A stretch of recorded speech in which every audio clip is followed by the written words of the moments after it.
ముఖ్యమంత్రి రేవంత్ రెడ్డి ఆధ్వర్యంలోని కాంగ్రెస్ ప్రభుత్వం గద్దెనెక్కిన తర్వాత నీళ్లు పాతాళానికి చేరాయి. నిధులు ఢిల్లీకి వెళ్లాయి. నియామకాలు గాలికి పోయాయి.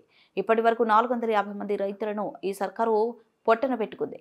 రాబోయే 48 గంటల్లో వ్యవసాయానికి సరిపడా సాగునీటిని విడుదల చేయకపోతే నేనే స్వయంగా మంత్రి ఉత్తమ్ కుమార్ రెడ్డి ఛాంబర్ ఎదుట ధర్నా చేస్తా అని మాజీ మంత్రి భరోసా కార్యనిర్వాహక అధ్యక్షుడు కేటీఆర్ కాంగ్రెస్ ప్రభుత్వంపై ధ్వజమెత్తారు. రాజన్న సిరిసిల్ల జిల్లా ఎల్లారెడ్డిపేట మండలం దేవునిగుట్ట తండాలో సాగునీరు అందక ఎండిన వరి పొలాలను ఆయన ప్రసరించారు. నీరు లేక ఇబ్బందులు పడుతున్నామంటూ విలపించిన గిరిజన మహిళా రైతులను కేటీఆర్ ఓదార్చారు. ఈ సందర్భంగా ఆయన మాట్లాడుతూ కేసీఆర్ అంటే కాళేశ్వరం అని కాంగ్రెస్ కరువు తీసుకొచ్చిందని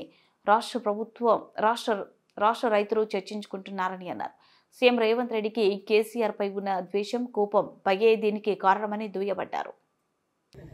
మరి దశాబ్దాలుగా సంవత్సరాలుగా ఎదురు చూస్తున్న మా ప్రాంత ప్రజల, మా రైతుల కళ నెరవేర్చి కాళేశ్వరం నుంచి మాకు నీళ్లు తెచ్చిండు. మల్కపేట రిజర్వాయర్లో నీళ్లు పోసిండు.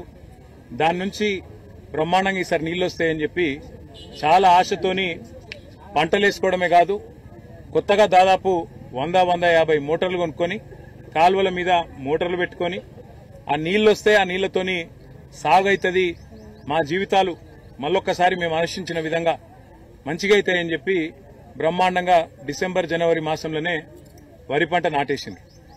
వేసిన తర్వాత ఈరోజు పరిస్థితి ఏంది అంటే కేసీఆర్ గారి మీద కోపంతో, కేసీఆర్ మీద ఒక అనవసరపు ద్వేషం పెంచుకొని ఆనాడు మేడిగడ్డలో కూడా ఏదో కుట్ర చేసి మొత్తానికి ఒక పర్రెవడేటట్టు చేసి ఆ పర్రెనే ఈరోజు ఒక పెద్ద ప్రమాదంగా చూపెట్టి ఆడికెళ్లి నీళ్లు తీసుకోకుండా గత 15 నెలలుగా ఏదైతే ఒక కుట్రపూరితంగా కాళేశ్వరం పాడైపోయిందని చెప్పి ఒక పిచ్చి ప్రచారం చేస్తా ఉన్నారో, ఇవాళ దానివల్ల రేవంత్ రెడ్డి యొక్క ఒక ద్వేషపూరిత వైఖరి వల్ల ఇలా జరుగుతున్నది ఏంటి అంటే పంటలు ఎండిపోతా ఉన్నాయి. రాష్ట్ర వ్యాప్తంగా రాజన్న సిరిసిల్ల జిల్లాలో ఎండుతున్నాయి, అదేవిధంగా పక్కనే వేరే జిల్లాల్లో ఎండుతున్నాయి.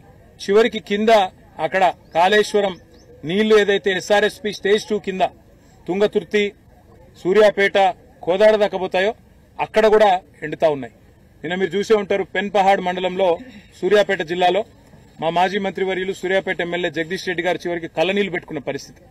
ఈరోజు మా దేవునిగుట్ట తాండాలో రాజన్న సిరిసిల్ల జిల్లాలో ఈ రైతులు మొత్తం లంబాడ రైతులు, గిరిజన రైతులు. ఈ అమ్మాయి పేరు సంగీత గారు, ఇది ఆమె పొలము, ఆమెకు ఒక 5 ఎకరాలు ఉంది.